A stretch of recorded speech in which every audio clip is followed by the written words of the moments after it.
buenas tardes, amigos de Literatura Visión. Hoy les damos la bienvenida a todos los que vienen a acompañarnos en este lunes, día 30 de mayo, finalizando ya el quinto mes del año. Increíble, pero ya vamos caminando hacia adelante como siempre, y vamos a traer hoy un programa diferente. Como siempre traemos algo diferente, no le copiamos a nadie, lo hacemos derechito, original, y como siempre entregándoles a ustedes lo mejor de la literatura y de la historia literaria y de la literatura universal, lo que cuentan los países en su historia. Me acompaña María Josefa, me acompaña Aurea, estamos juntas y vamos a comenzar. Y comenzamos ya con cambiamos hoy la apariencia, ¿se fijaron? Que todo es diferente. Bueno, pues hoy tenemos, da casualidad, y no voy a seguir adelante de qué es lo que tenemos, ya ustedes lo vieron. Pero este pequeño programa, este pequeño ballet Don Quijote, una de las áreas del ballet Don Quijote, que la interpretó el bailarín Tetsuya Kumakawa, es uno de los mejores bailarines en este momento por, como ustedes habrán visto, las piruetas, los saltos, las caídas tan limpias, secas, sin una vibración, algo increíble. Y precisamente por eso lo hemos traído, para que ustedes disfruten de lo que es un pedacito de lo que es el ballet, de lo que es la cultura nuestra. Entonces este ballet no llegó a nosotros así por casualidad, ni el señor Tetsuya lo mandó. No, ese ballet nos lo regaló el doctor Ernesto Kahn, que es nuestro presidente del capítulo de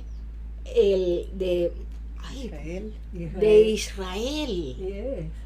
Entonces, sí, ya yo lo iba a meter en otro lado, pero no, él es el director, el presidente de este capítulo, y nos honra su presencia siempre.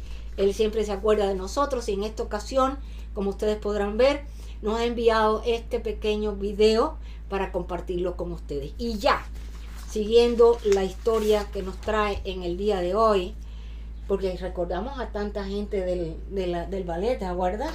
Sí, recordamos a Nureyev, a Alicia Alonso, que recientemente falleció, con muchos años encima, y tantos como... Pero bailó hasta el último. Ana Pavlova, Nadarova, Margot Fontaine, toda esta gente tuvimos la oportunidad de verlas bailar en el Lincoln Center, aquí en el estado de Nueva York. Y precisamente hoy, en el estado de Nueva York, vamos a enfocar nuestro trabajo. Hemos tratado la fábula, hemos tratado la leyenda, y hoy vamos a hablar sobre las crónicas y los cronistas. Y dentro de las crónicas vamos a hablar el origen secreto de Nueva York, del estado de Nueva York, su fundación, su formación, y cómo llegó a nosotros lo que tenemos hoy. Pero dentro de eso debemos considerar que esto también es parte de las crónicas. Las crónicas vienen siendo, como hemos visto a través de todos estos seminarios que hemos hecho anteriormente, son los escritos que dejaron aquellos que hoy en día podríamos llamarle periodistas, cronistas. Son los que escribieron la historia de acuerdo como la fueron viendo en el día a día. Y este es el caso. Dentro de la historia de Nueva York existen grandes espacios sin explicación, porque dentro de estos primeros 40 años de la ciudad, que son los que van del asentamiento holandés original, comenzando por el año 1625 a la conquista por los ingleses en 1664. Entonces se llamaba Nueva Ámsterdam y ocupaba la punta sur de Manhattan, como van a ver en la presentación, donde se alzan hoy los rascacielos de Wall Street. Estaba compuesto por empresarios, exploradores, piratas, dicen que prostitutas y pícaros que habrían llegado de toda Europa, los que fundaron la esencia comercial y multiétnica de la urbe. Toda una anomalía en los orígenes de Estados Unidos, tal y como resurge en el ensayo de Manhattan, la historia secreta de Nueva York, un libro que deben leer aquellos que estén interesados en el tema, del historiador Russell Shorto, que rescata un pasado casi ignorado durante 3 siglos. Hoy hablaremos de una de las crónicas más interesantes. Se trata de la crónica de la épica fundación de Nueva York. Del tiempo anterior a la dominación inglesa, se desconocía hasta ahora casi todo lo que había. Pero desde hace poco más de una década, el historiador Shorto, viviendo en Pensilvania en 1959, se puso a seguir la pista y dice: en el East Village, ante la tumba de Peter Stuyvesant, me di cuenta de que no sabía casi nada de aquel pasado. Recuerda a Shorto por teléfono desde Ámsterdam, donde dirige el Instituto John Adams, que difunde la cultura de Estados Unidos en los Países Bajos. Ni lo sabía él, ni los historiadores con los que consultó, que daban algunos topónimos sobre Brooklyn, Harlem, Yonkers, Staten Island, etc. Y la novela Historia de Nueva York, publicada en 1809 de Washington Irving, que satirizaba aquel pasado, pero poco más había. No se debe a ningún silenciamiento. La historia la escriben los vencedores y los ingleses solo se fijaron en la suya. Natural. Así, la colonia seguía siendo una incógnita, hasta que dio con el erudito Charles Guthrie de la Biblioteca del Estado de Nueva York, el que le descubrió un tesoro de archivos inéditos de la colonia, alrededor de unas 12,000 páginas de cartas y otros escritos, sentencias, escrituras, diarios, todo un tesoro para la historia. Como director del New Netherland Project, Keith Guthrie llevaba 30 años traduciéndolos. Con esta materia prima, Shorto da cuerpo narrativo a la epopeya del nacimiento de Nueva York, en una ambiciosa crónica fiel a los hechos y escrita con el nervio y el ingenio de un guionista de la HBO, como si fuera un cineasta. Sí, es una cosa exquisita, una cosa transparente, bien hecha. La colonia de Nuevos Países Bajos, capital Nueva Ámsterdam, vivió medio siglo escaso, pero muy convulso. Asentada en el confín del mundo como avanzada comercial de la poderosa Compañía Holandesa de las Indias Occidentales, sus colonos se rebelaron contra el tiránico gobierno de la empresa, señala Shorto. Esta sería la batalla judicial de un puñado de empleados por convertirse en ciudadanos de pleno derecho. De entre los archivos, Shorto rescata la inédita historia de su líder, el gran Adrien van der Donck, un joven abogado que quería un gobierno representativo para la colonia. Estaba convencido de que un día aquel enclave superaría a la metrópoli, Holanda, la potencia mercantil mundial en aquellos momentos. Así que cruzó el Atlántico y presentó la demanda ante el gobierno holandés. Llegó a tocar su sueño americano, pero el estallido de la guerra anglo-holandesa en 1652 lo truncó. La estratégica colonia, a través del río Hudson, daba entrada al continente y se convirtió en la presa de 2 imperios mundiales. En esta crónica de Shorto, el historiador da voz al descontento de los colonos ante la draconiana compañía, que los implicó en una desastrosa guerra contra los indígenas habitantes de estas tierras. La singularidad de nuevos Países Bajos procedía de la metrópoli. La colonia era una sociedad multiétnica y comercial porque la República Holandesa lo era y lo incentivaba.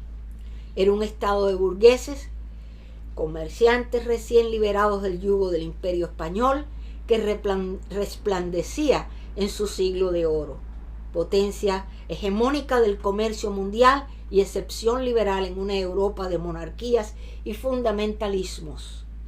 Allí bullían las revolucionarias ideas de Descartes, Spinoza, Grocio, padre del derecho internacional. Este atrajo a inmigrantes de todo el continente. Era el crisol de culturas de Europa.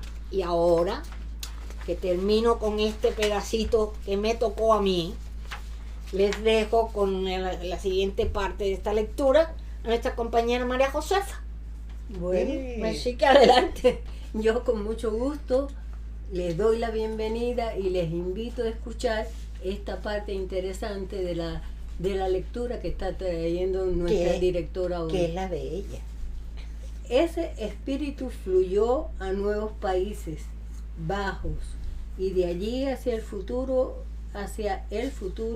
Estados Unidos. Es lo que hace a New York tan diferente del resto de las colonias inglesas, cuya historia es una vida y se remonta al mito de los peregrinos puritanos, con su religión única. La New York es más compleja, reúne muchas historias de varias procedencias. El descubrimiento de los archivos de la colonia supone un cambio en la forma de mostrar la historia de Estados Unidos, subraya Short. Cuesta renovar algo que está tan arraigado, pero se va modificando poco a poco. Un cambio que junto a la herencia inglesa añade la holandesa y revela así la heterogeneidad original del país. Son muchos los relatos rescatados del olvido con los que Choto muestra que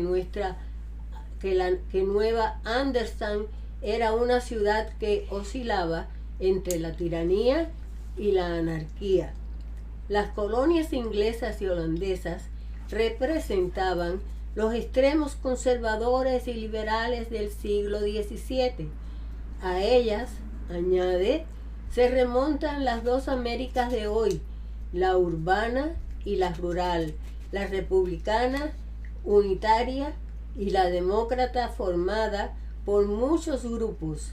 Es una generalización útil para entender al país.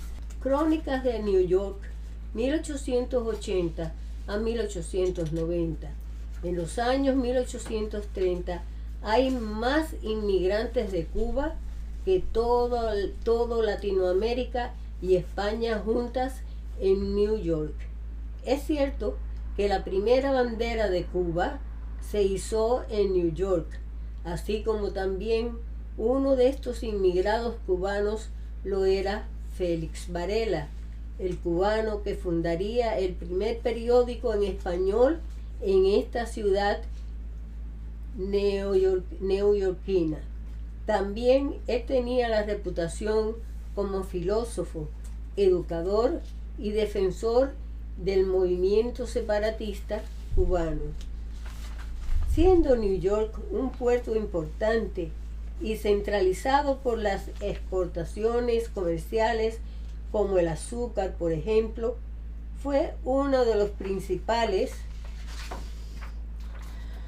razones para que durante los años 1830 y por muchos años después, New York fuera un lugar popular para los inmigrantes cubanos. También esta ubicación geográfica ofrece un lugar perfecto para que el movimiento cubano por independencia de Cuba se formara. Así, durante los años 1870, La población de inmigrantes cubanos crece durante la guerra en Cuba. También el movimiento cubano por independencia a España aumenta poderosamente. A partir de 1835, la ciudad de New York superó a Filadelfia, que entonces era la ciudad más grande de todos los Estados Unidos. Se habría formado el Parque Central y en 1857 era el primer parque de paisaje en América. Sin embargo, durante la Guerra Civil de los Estados Unidos de 1861 a 1865, este fue causa de muchos problemas para la ciudad, incluyendo disturbios y violencias. No sería hasta después de la guerra cuando la ciudad tuvo que luchar para poder controlar las dificultades de muchos inmigrantes europeos pobres en las calles. Bajo estas circunstancias, un día 3 de enero de 1880, José Martí, un joven abogado, también de origen cubano, llega a Nueva York, en donde permanecería por los siguientes 15 años organizando el movimiento cubano de libertad y escribiendo grandes crónicas que revelarían parte de la historia de la ciudad. Durante este tiempo, los problemas con la clase de los trabajadores eran muy grandes. Las fábricas empleaban a sus trabajadores con sueldos mínimos. Las enfermedades, la pobreza y la violencia se fue destacando de forma agresiva. Para mucha gente, el sueño americano no existía. Entre 1880 y 1895, Martí hizo de Nueva York su casa, aunque en ese periodo hiciera múltiples viajes por el territorio de Estados Unidos, el Caribe y Sudamérica. En New York trabajó de forma incansable por la independencia de Cuba. José Martí, pero también dedicó sus energías a defender los intereses de la República Hispanoamericana y prestó servicio como cónsul de Uruguay, Argentina y Paraguay. Sin embargo, su obra principal como escritor en New York fue la de traductor, pero no la de traducción literal, oficio que desempeñó con brillantez para ganar el sustento, sino de traductor cultural entre la América de habla inglesa y la hispana, a la vez que se desempeñaba como cónsul de la República Sudamericana. Martí escribía crónicas para los periódicos de Argentina, Venezuela, Colombia y México, que son verdaderas obras maestras de la literatura. Hasta aquí, queridos. Fue a través de José Martí que los lectores hispanoamericanos conocieron la ciudad de Nueva York y los Estados Unidos en general. Él describió dentro de sus crónicas cómo se construyó el puente de Brooklyn, cómo fue el terremoto de Charleston, las costumbres funerarias de los chinos en la Gran Manzana o las contiendas electorales entre demócratas y republicanos. Cierto es que Martí no fue muy conocido en Nueva York, más allá del estrecho círculo de los inmigrantes latinoamericanos y caribeños, pero no existió en su época un conocedor más profundo y un difusor más exacto de la realidad que lo circundaba en esa ciudad, a la que con justicia llamaría la capital del mundo. Durante la mitad del siglo XIX se inauguraron la mayor parte de instituciones culturales de Nueva York. El Museo Metropolitano de Arte en 1870, el Teatro Metropolitano de la Ópera en 1883, el Museo Americano de Historia Natural En 1877, la Biblioteca Pública de Nueva York en 1895, el Museo de Brooklyn entre 1895 y 1915, y nuevas infraestructuras como la del puente de Brooklyn terminado en 1883 y la cual aún hoy día es impactante. Asimismo, aparecieron las universidades. La Universidad de Nueva York en 1831, el City College de New York en 1847. Por su parte, la Universidad de Columbia, fundada en el siglo XVIII, se diversificó al abrir una escuela de Derecho entre 1858 y una escuela de Ciencias Políticas en 1880. Surgieron periódicos de gran tirada diaria como el New York Herald, Tribuna en 1833, el New York Times en 1851 y The Sun en 1833. Esa era la metrópoli a la que llegó nuestro apóstol en el gélido invierno de 1879-1880. Una asombrosa y desigual ciudad capitalista, eminentemente de población blanca europea, con muchísima clase obrera y una cantidad importante de inmigrantes con pensamientos anticapitalistas. A fines del siglo XIX, José Martí escribía sobre la cotidianidad capitalista norteamericana desde la mirada de la modernidad, y como tal, su reflexión se situaba en la fragmentación moderna. Se perfilaba a partir del peligro que la nueva experiencia urbana representaba para el ciudadano inmerso en el vertiginoso proceso de modernización de la metrópoli en que se radicó el progreso. Se da, en ese contexto, una retórica del consumo que en las ciudades de acelerado desarrollo de fin de siglo, la esfera de lo bello, en esta época reedificada, se mira como objeto decorativo, reafirmador de la lógica racionalista y de la mercantilización del mundo. En este ámbito se ha entendido que la literatura fue utilizada por el poder hegemónico como mecanismo decorativo para cubrir o disimular de alguna manera la fealdad moderna y en especial la urbana. Aquí presentamos el primer párrafo y el último de las crónicas de José Martí sobre la ciudad de New York, construcción del puente de Brooklyn.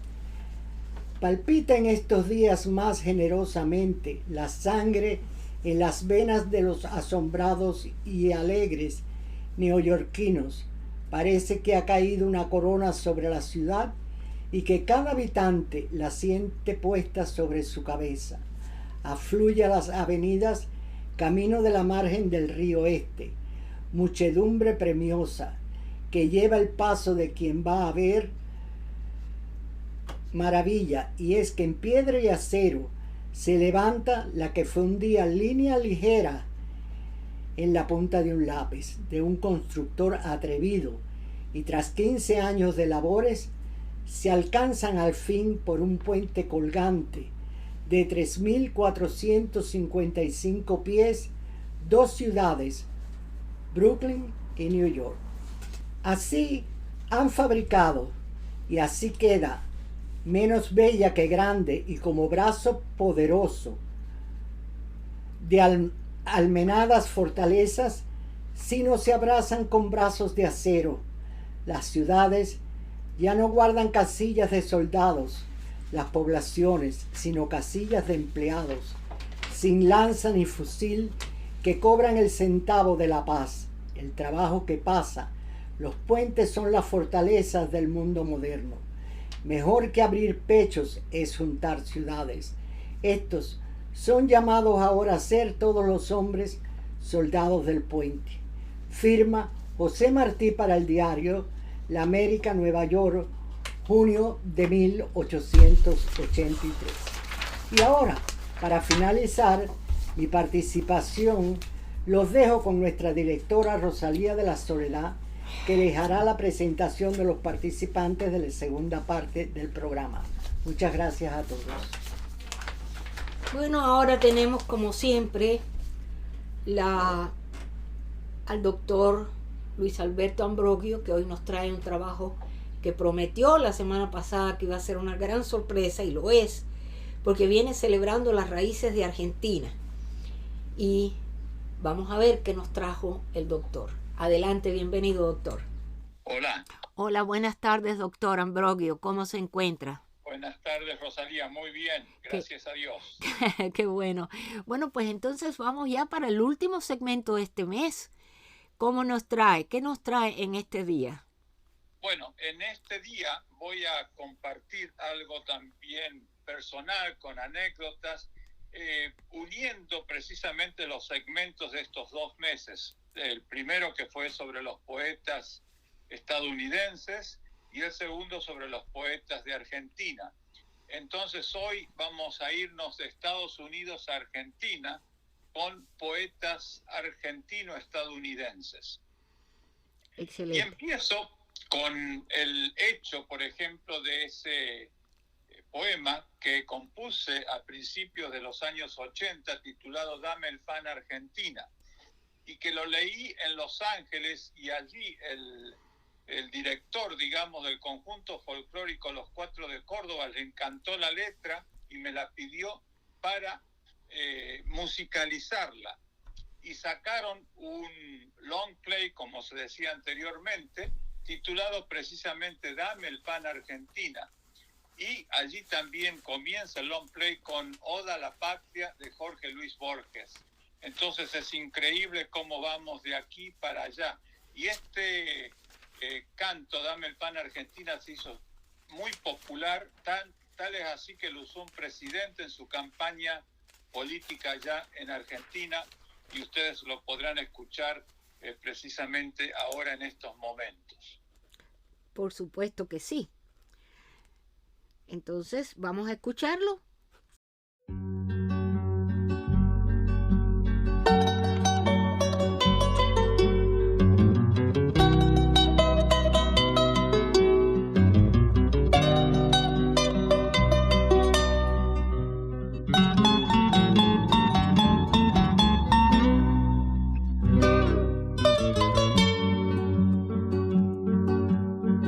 Creceré como la espiga bajo la lluvia mansa, al cuidado de tu cielo y el sudor de mi esperanza. Dame el vino de tus uvas, la pasión de tus montañas, con el agua de tus ríos y el color de tus mañanas. Dame el pan Argentina, toma mi mano sana, la que te dio mi abuelo para formar la patria. Dame el pan Argentina,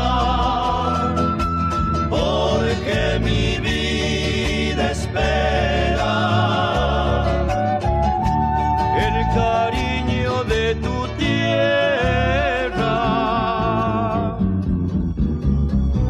y mi tierra nunca muera.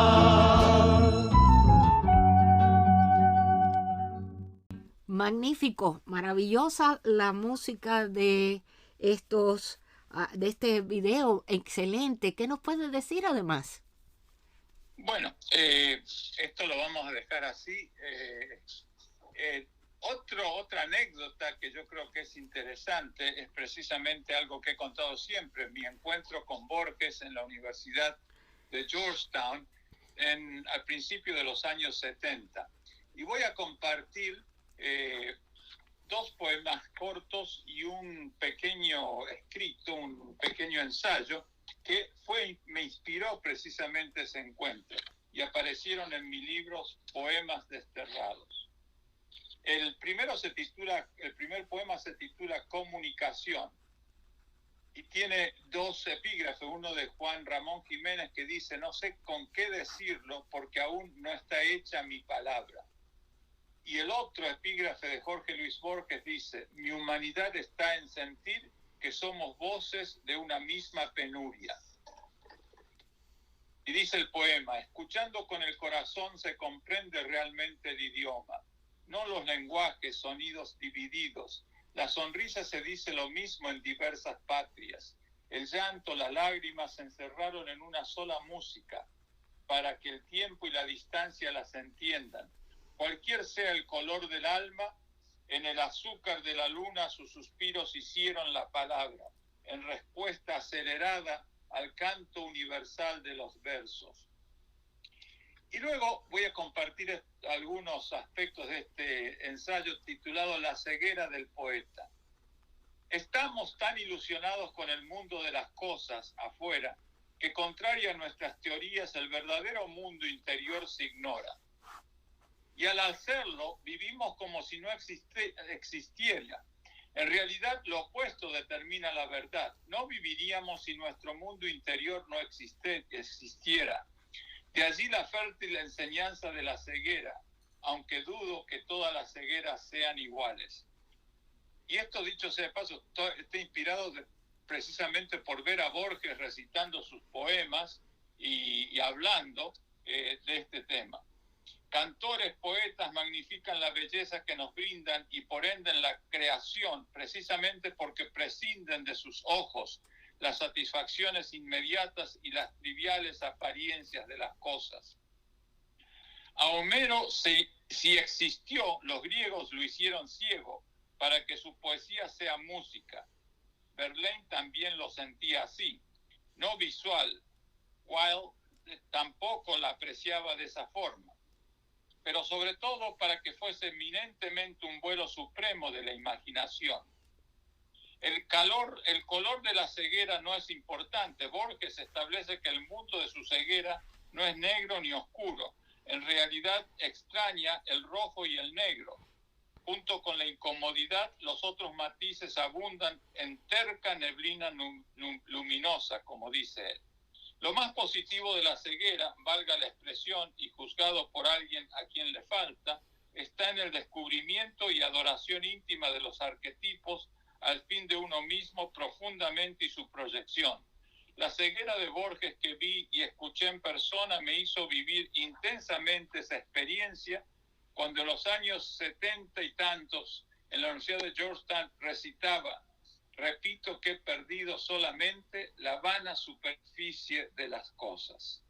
Desde entonces he sabido cerrar los ojos satisfecho con una inspiración ilimitada en todas sus dimensiones. Bueno, y escribí también ahí un poema titulado Visión, cuyo epígrafe de Jorge Luis Borges dice: terca neblina luminosa, a los otros les queda el universo, a mí penumbra el hábito del verso. Si usted, maestro, no viera, ni por usted viera la luz, nosotros menos veríamos el corazón de las sombras. Su plácida penumbra, creadora de luces nuevas, fecunda las palabras con belleza que comulga soledad de multitudes. Día abierto es su ceguera para nuestras ingenuas noches, donde comienzan las auroras con el ocaso de los breves ojos, luz a la vez feliz y contagiosa.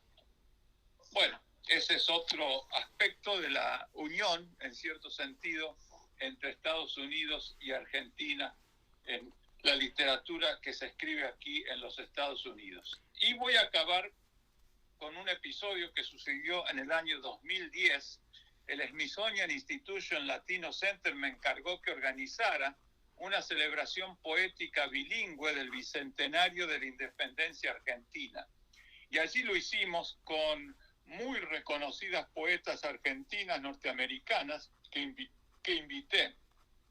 Nela Río, Lila Semborain, Mercedes Roffé y Alicia Borinsky. Lo llamamos celebrando las raíces.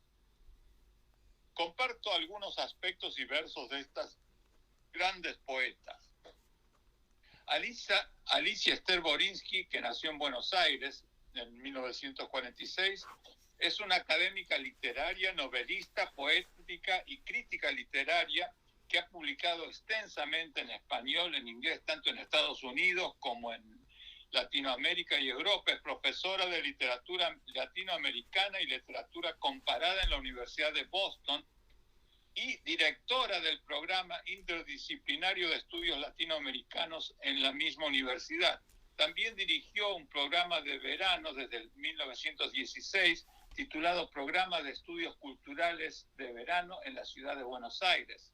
Su trabajo crítico ha ayudado a enmarcar la discusión sobre escritores del boom latinoamericano y ha escrito sobre grandes, por ejemplo, el novelista argentino Macedonio Fernández, que, como dije en el segmento de Borges, fue su maestro, el maestro de Jorge Luis Borges.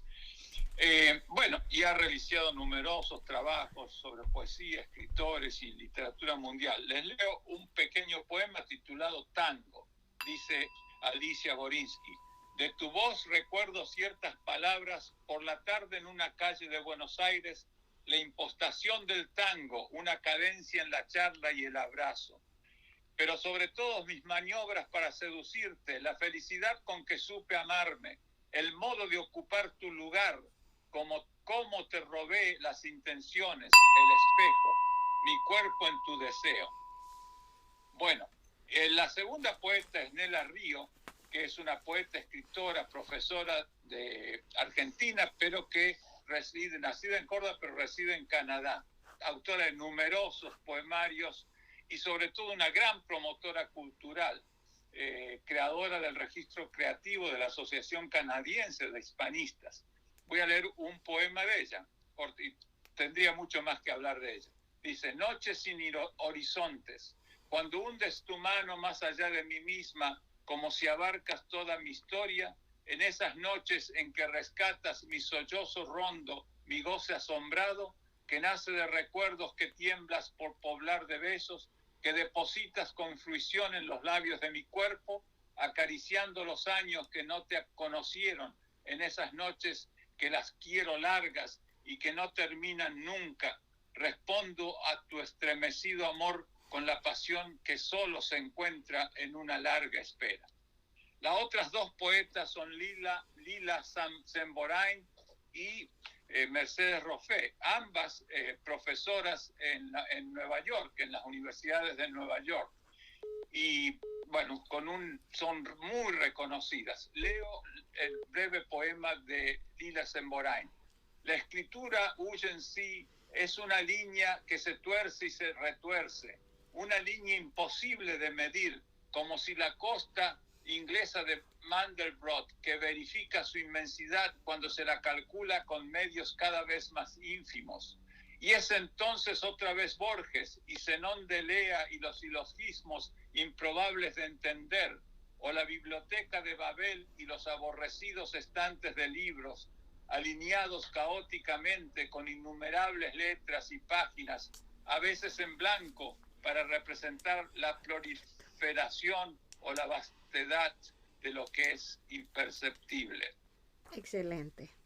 Muy bien, y dejamos entonces a Mercedes Roffé, otra profesora también originaria de Argentina, que reside en Nueva York y es profesora en la Universidad también de Nueva York. Bueno, muchísimas gracias y espero que hayan disfrutado este viaje de Estados Unidos a Argentina y Argentina a Estados Unidos. Una hermosa presentación y estoy segura que va a traer muchísimos comentarios favorables. Muy buen trabajo. Muchísimas gracias, doctor. Muchas gracias, Rosalía. Bien, continuamos ahora con nuestra querida María Luisa Aragón, que viene con sus 5 minutos con la historia. Bienvenida, María Luisa. Como siempre, te extrañábamos un poquito.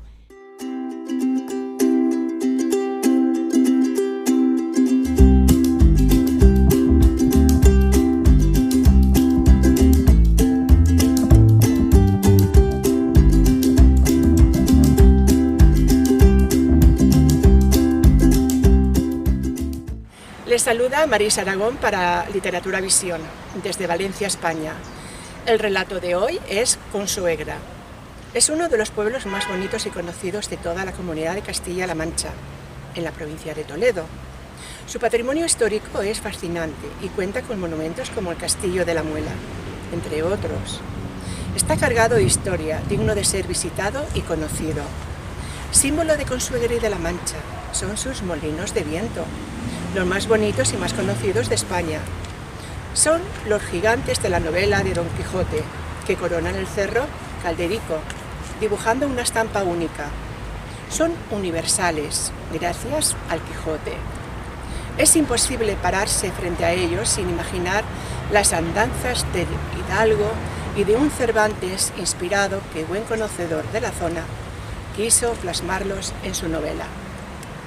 Los molinos manchegos inspiraron a Cervantes a escribir la novela más importante de la literatura española, Don Quijote de la Mancha. Seguro que recuerdan que la historia transcurría en un lugar de la Mancha de cuyo nombre no quiero acordarme. Pues visitar paisajes donde imaginar las aventuras de Don Quijote y Sancho Panza es posible en lugares como Consuegra. Don Quijote veía gigantes de brazos largos, donde Sancho Panza veía molinos de viento con grandes aspas. Esta escena de Cervantes sigue recordándose varios siglos después, pero la historia no queda ahí. Los molinos de Consuegra, junto con los de Campo de Quintana en Ciudad Real y Mota del Cuervo en Cuenca, son el reclamo de miles de turistas que se acercan a echar a volar su imaginación. Los 12 molinos de viento sobre el cerro, la mayoría del siglo XIX, son usados actualmente con fines turísticos, celebrándose la Molienda de la Paz. Cada uno de los molinos tiene nombre propio. Muchos están dedicados a la temática manchega. Otros, en cambio, evocan capítulos del Quijote. Como forman parte de la ruta de Don Quijote, no podía ser de otra manera. Igualmente, el último fin de semana del mes de octubre se celebra la fiesta de la Rosa del Azafrán, declarada de interés turístico. Hay pocas imágenes tan asombrosas y bonitas como contemplar uno de los conjuntos molineros más grandes y mejor conservados de España, enclavados en lo alto del cerro para aprovechar mejor las corrientes de aire de estos 12 gigantes han sido vitales para el desarrollo de la comarca. Estos molinos servían para la molienda del trigo, para hacer harina. El molino de viento bolero consta de 3 plantas. El silo es la planta inferior donde antiguamente se dejaban las mulas. La camareta es la segunda planta, donde se limpiaba el grano y se guardaban las herramientas necesarias para la molienda. Y por último, la tercera planta, llamada moledero, donde está la maquinaria del molino de viento y la famosa rueda Catalina. En la parte superior hay ventanillos que servían al molinero para saber la dirección del viento y poder orientar a mano las aspas del molino. La cubierta de los molinos era antiguamente de paja y después se reconstruyó en madera. ¿Cómo funciona el molino de viento exactamente? Básicamente utilizan la fuerza eólica gracias a las aspas unidas a un eje giratorio. En el proceso entran en juego la rueda Catalina, que es el corazón de la maquinaria, la linterna encargada de hacer girar la piedra volandera sobre la piedra solera para moler el grano, las aspas de álamo y el palo de gobierno, que logra que el armazón cónico gire. Una vez molido el cereal, la harina se guarda en el guardapolvos. Aquí se separa la harina fina de mayor calidad de la harina gruesa, la cáscara de cereal. ¿Y cómo funciona un molino de viento sin viento? Esto a veces ocurría, pero lo que hacían era poner una lona sobre las aspas para que el peso las hiciera girar. En caso contrario, si el problema eran las ráfagas de viento, la fuerza de las aspas se controlaba con un freno sobre la rueda Catalina.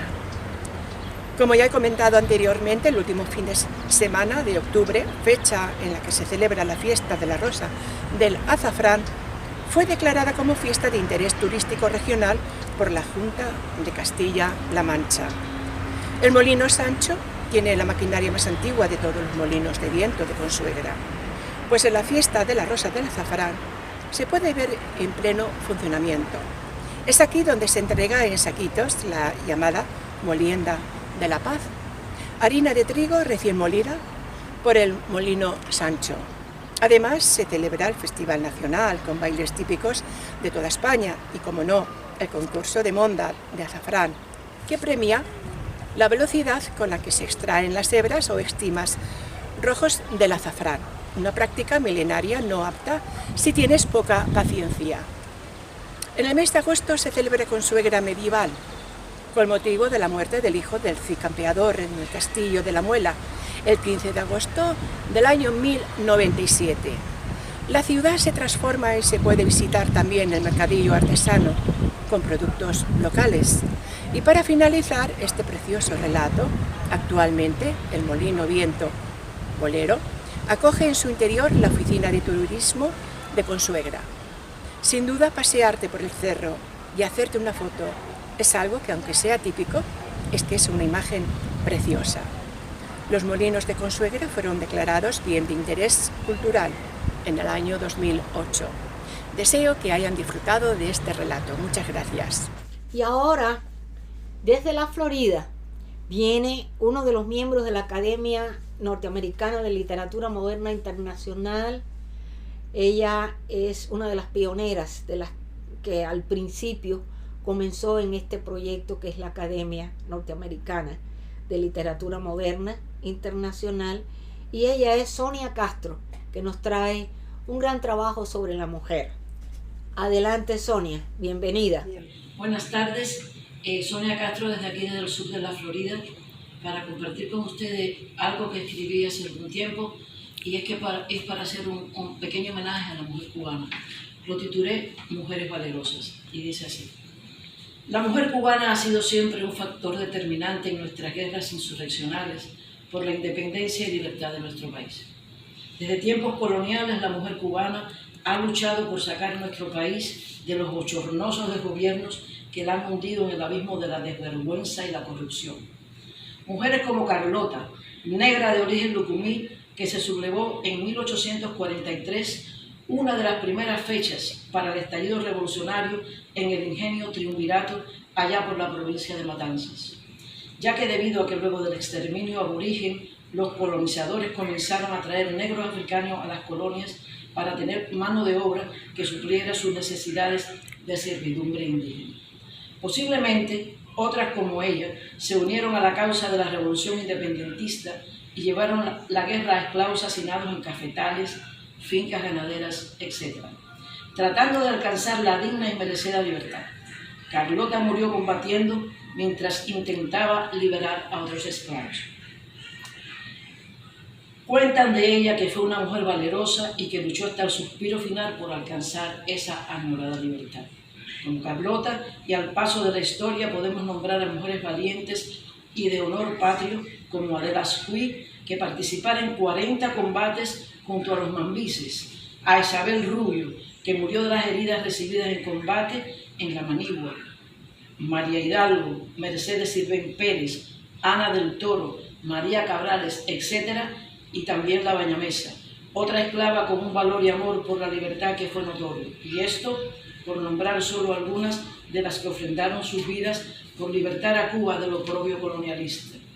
Mujeres esclavas o criollas que junto a sus compañeros de vida se unieron a la causa de la independencia y pelearon junto a ellos por los campos de batallas. Cuba ha tenido y sigue teniendo mujeres aguerridas y valientes. No podemos obviar a doña Leonor Pérez, que aunque no era cubana, tuvo el privilegio de ser madre del apóstol de nuestra independencia, José Julián Martí y Pérez, y que soportó con estoicidad el dolor de tener a su hijo en el político presidio cubano con grilletes en los pies y a la edad de 16 años. Y a Mariana Grajales, madre de todos los maceos, que entregó uno a uno a todos sus hijos por nuestras libertades, siendo específicamente el titán de bronce quien con mayor coraje y renombre alcanzó para Cuba la libertad al filo del machete y que en el año de 1959 perdió la isla en manos de fascinerosos que aún hoy la desgobiernan. En los inicios de la mal llamada Revolución del fatídico 59, tuvimos también mujeres dignas y valientes que murieron tratando de enderezar los caminos de libertad por los que lucharon y por los que fueron traicionadas. Algún día sus nombres serán conocidos y podrán ocupar el lugar de honor que les corresponde en nuestra historia, llenándolas de la gloria que se merecen. Hoy siguen siendo las mujeres cubanas las que llevan con valor la antorcha de donde saldrá la chispa que volverá a traer a Cuba de regreso a la democracia. Las damas de blanco son esas mujeres. Su fallecida presidente, Laura Pollán, murió con precaria salud a causa de las huelgas de hambre que realizó al tratar inútilmente de que el mamarracho que tiraniza Cuba oyera sus reclamos sobre los derechos humanos que siguen exigiendo. Como ella, muchas siguen caminando las calles cubanas hoy con una flor en la mano y un rosario de forma pacífica.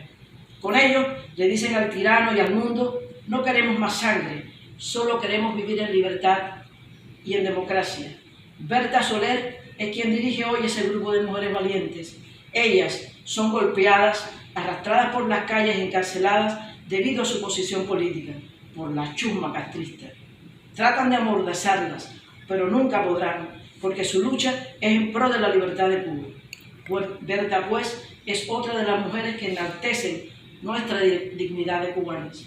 60 años de tiranía son muchos años, y no dudo que muy pronto Cuba vuelva a resplandecer en libertad bajo nuestra enseña nacional y con el orgullo de que la mujer cubana ha sido un pilar importante para contribuir a ese sueño. Solo me queda decir: ¡viva Cuba libre! Mulher de 15, mulher de 30, mulher de 50, mulher de 70. É essa mulher de vida profícua, de vida sedenta, sedenta de amor para dar, que quero hoje homenagear. É essa mulher que é mãe abnegada, esposa dedicada, mulher singular, que chega aos 70 com vida sedenta, sedenta de amor para dar. É essa mulher que é linda e que é mãe, a minha mãe de mais 8 filhos, que tão bem sabe amar. Hoje, sorridente, sobe aos píncaros dos 70, sedenta de amor para dar. Mulher de 70 que sempre se doou, dos 15 aos 50, ao longo da vida. Seu amor benfazejo é pródigo deveras, é norte, é guarida. Por existires em nós, em nossas vidas, agradecemos-te hoje e sempre, Mãe querida. Joana Adler, Mulher de 70, por Tilessi Adler. Esse poema eu fiz em homenagem à minha mãe ao completar 70 anos há 27 anos atrás. E com ele eu quero homenagear também e parabenizar a todas as mães de São Luís, do estado do Maranhão, do nosso imenso querido Brasil e deste mundo. Meus parabéns. Ahora continuamos con los anuncios de Alba Lerner. Adelante. Buenos días a todos, estimados amigos de Literatura Visión. Quiero aprovechar la oportunidad que me brindan para invitarles a visitar nuestra biblioteca, en la que encontrarán libros y audiolibros de las más variadas temáticas y autores de todas las épocas y nacionalidades. Les ofrecemos poesía, ensayo, cuentos, novelas. Todo lo que pensamos puede gustar a nuestros lectores y atraerlos para hacerles amar la lectura. Ese es nuestro único objetivo, el promover el amor por los libros y el respeto por los autores, muchos de los cuales casi han pasado al olvido, y son precisamente esos los que nosotros queremos rescatar para que los miles de lectores que nos visitan a diario puedan disfrutar de la belleza de sus obras. Cervantes con su Don Quijote de la Mancha y las novelas ejemplares, Jorge Isaacs con su novela María, Gustavo Adolfo Bécquer con las rimas y leyendas, Santa Teresa de Jesús y cientos de autores más le esperan en nuestra página. Muchas gracias. Saludos y mis respetos desde España. Bien, la semana pasada en los estelares de este programa tuvimos la oportunidad de presenciar al señor Marín Aranda, que es uno de los miembros de la Academia Norteamericana de Literatura Moderna Internacional desde el Reino de España, y él vino con un análisis sobre Vincent van Gogh. Es un trabajo muy grande, muy preciso, muy este y hubo que dividirlo en dos partes. Pues hoy vamos a tener la segunda parte de este gran análisis sobre la obra, la poesía literaria, la literatura y todo lo que conlleva a este análisis sobre la obra del pintor Vincent van Gogh. Adelante, señor Marín, bienvenido. Tiene la palabra y con esto cerramos nuestro programa en el día de hoy, no sin antes decirle que esperamos que nos acompañen la semana que viene. Estaremos nuevamente con ustedes con otro programa más de Literatura Visión, hecho con todo cariño, todo afecto y todo amor. Y como siempre les decimos, vamos por más. Hasta el lunes que viene. Son muchos los ejemplos que yo podría ponerles de la obra de Van Gogh, en donde se mezcla esa poesía y esa pintura colorista.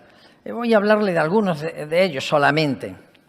En una carta que escribió a su hermana Wilhelmina en noviembre del 1888, hablándole del color y describiéndole un jardín, ahí manifiesta Van Gogh claramente su sentimiento poético y su sentimiento literario, que luego consigue captar con los pinceles al pintar el cuadro, y al mismo tiempo ese sentimiento que le producen las personas, en este caso su familia. Y él dice: detrás de los cipreses se divisa un arriate de coles verde, pálido y rojas, bordeado por una hilera de pequeñas flores blancas. El sendero de arena es anaranjado crudo.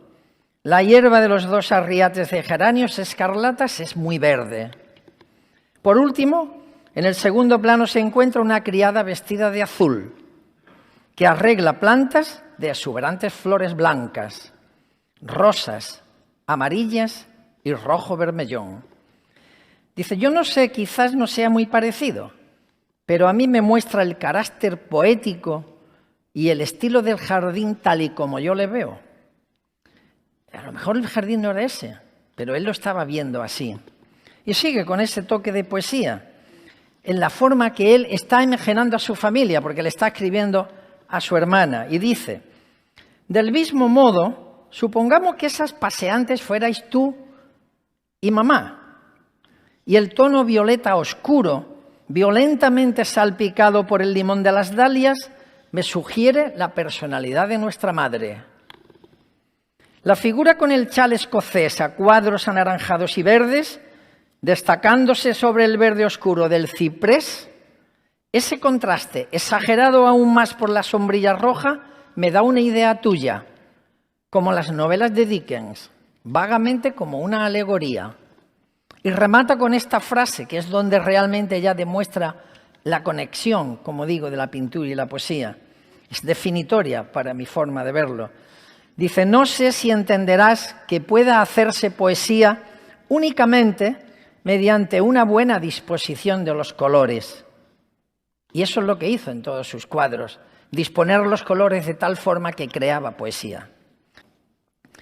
En otra ocasión, en uno de los días en que estaba pintando bajo el sol con ese sombrero que él solía ponerse, que el sol abrasador que quemaba en esa Provenza, en este caso, y le escribe a su hermano y le dice, hay que observar que no le dice: oye, estoy aquí fatal con un calor de muerte y estoy deseando terminar. No le dice eso.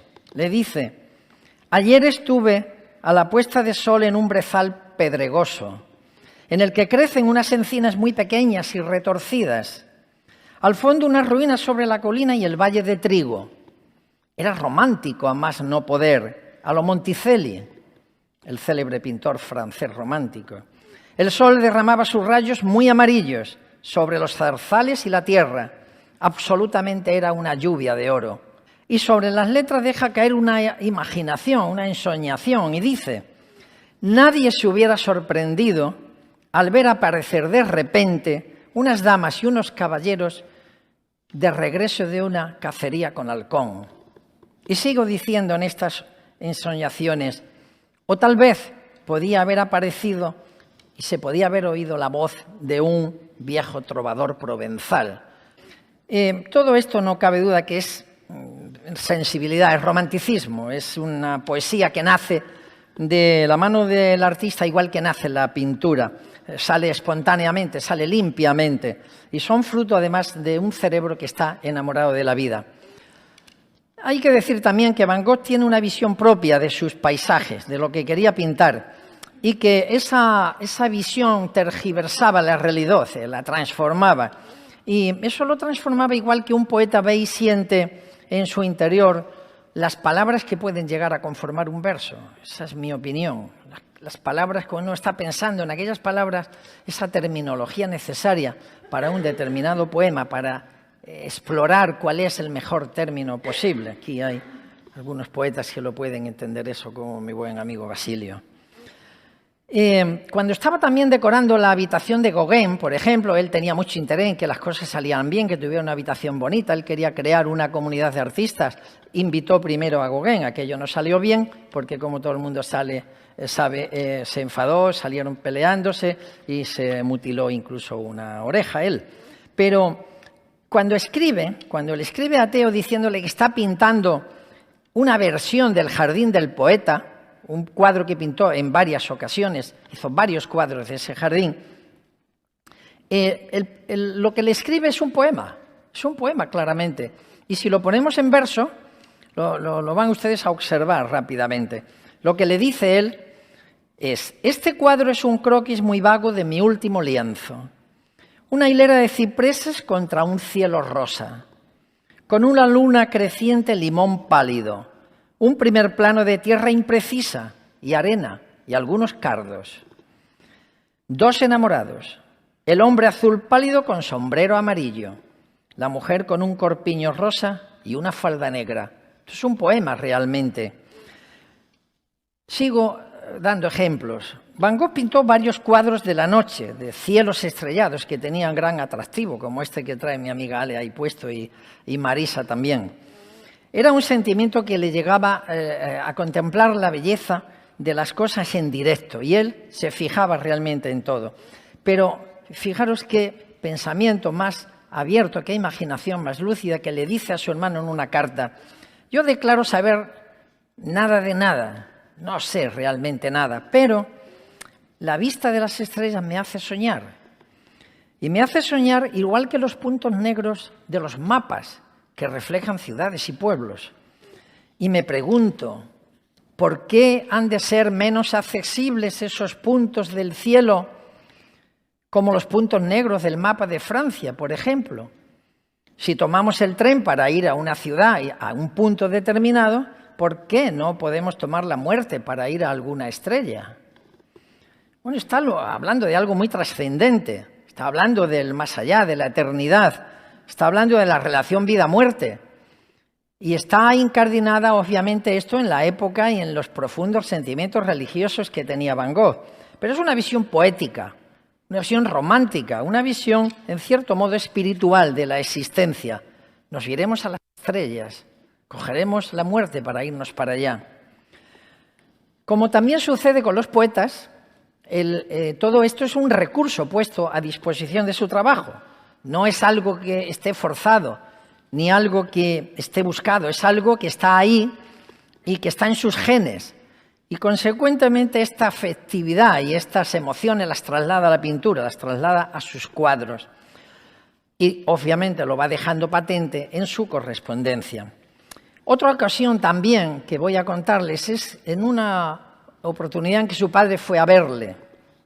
Fue a verle a su despacho, a su estudio, y como consecuencia de esa visita él pinta La silla de Van Gogh, que es un cuadro muy conocido, en noviembre de 1888. Y este cuadro en realidad es una interpretación melancólica de un sitio vacío, de un espacio vacío. Y él lo hace con pintura, pero esto lo podría haber hecho un poeta con las palabras. Y lo deja escrito, ese sentimiento lo deja escrito de esa manera singular, en una carta en donde le cuenta, no lo voy a leer, pero le cuenta a su hermano, le dice, ha venido a verme Pa, como él le decía, o ellos le decían a su padre. Ha venido a verme y estoy muy contento. Hemos estado en la habitación donde trabajo, ha estado viendo mis trabajos, ha estado viendo las pinturas, hemos hablado de múltiples cosas y no te puedes imaginar lo rápido que pasaron esos días. Dice, pero cuando volví de la estación en donde fui a llevarle y me quedé mirando el tren que se alejaba poco a poco y vi que hasta el humo, me quedé mirando hasta el humo que salía, y cuando ya perdí la vista del humo y del tren y me vine aquí a la habitación y vi la silla donde él había estado sentado y vi esa silla todavía con papeles de la vez anterior, del día anterior, pues le dice en la carta, me sentí tan desgraciado como un niño. Y cuando pinta La noche estrellada en el asilo de San Remi, en donde estuvo recluido voluntariamente, no lo hace ese cuadro tan bonito que todo el mundo conoce de La noche estrellada, no lo hace mirando el cielo. Lo hace con el recuerdo que tenía a través de un ventanuco, con barrotes además, en donde estuvo viendo la noche anterior el cielo, y ese cuadro lo pintó en varios días, pero durante el día. Es decir, que era un cuadro producto de la imaginación, un cuadro visionario, que realmente lo es. Cuando uno ve La noche estrellada, pues eso lo ve que son esas espirales en donde, no sé si ha aparecido algo por ahí, en donde se ve claramente que las estrellas no son así. Pero él las ve así, es el recuerdo que él tiene después, como digo, de observar el cielo a través de ese ventanuco y a través de unos barrotes. Decía Charles Baudelaire, respecto del amor y lo moderno y bajo el romanticismo de aquellos tiempos, que se estaba pasando de lo eterno a lo efímero o transitorio. Y Van Gogh invierte el término. Van Gogh lo que hace es que de lo efímero lo traslada a lo eterno. Lo efímero era para él la visión de un poco de viento moviendo un árbol, y captaba el movimiento y lo trasladaba al árbol.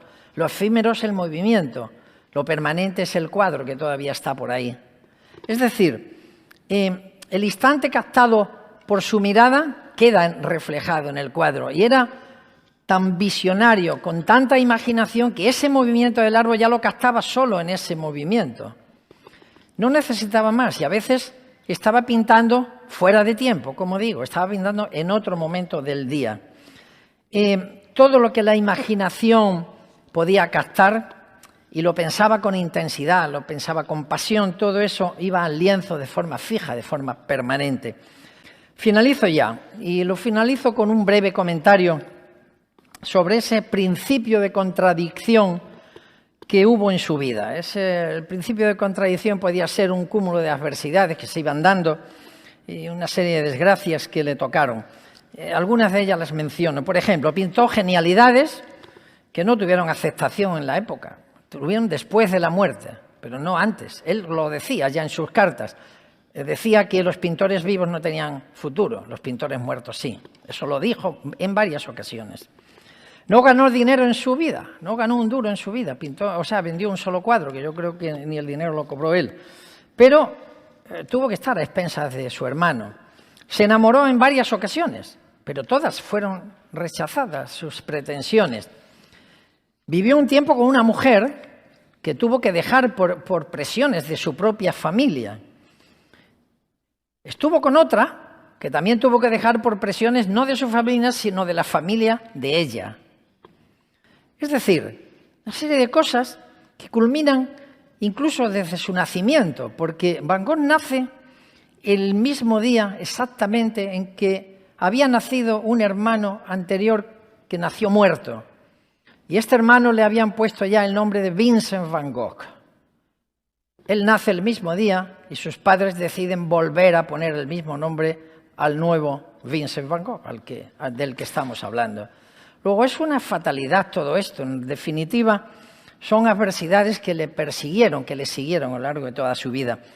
Y por citar ya el último tema, en la carta que escribió, la última carta que él escribe en Auvers-sur-Oise, en donde está enterrado él y su hermano, en el mes de julio de 1890, él murió el 29, Vincent van Gogh le decía, como una contradicción, le decía: estoy fenomenal, estoy muy bien, estoy más tranquilo que el año anterior.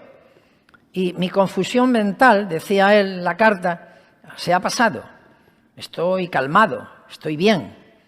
Y sin abandonar esa poesía, como he dicho, que iba transmitiendo a lo largo de su correspondencia, le dijo: estoy realmente absorbido por el trabajo. Solo veo la infinita extensión de trigales. Los veo sobre un fondo de colinas que grandes como la mar. Son colores delicados, amarillos, verdes, violetas, pálidos. La tierra está escardada y roturada. Esto es poesía. Dice: está moteado el violeta por el verde de las plantas, de las patatas en flor. Todo ello bajo un cielo de tonos azules, blancos, rosas y violetas.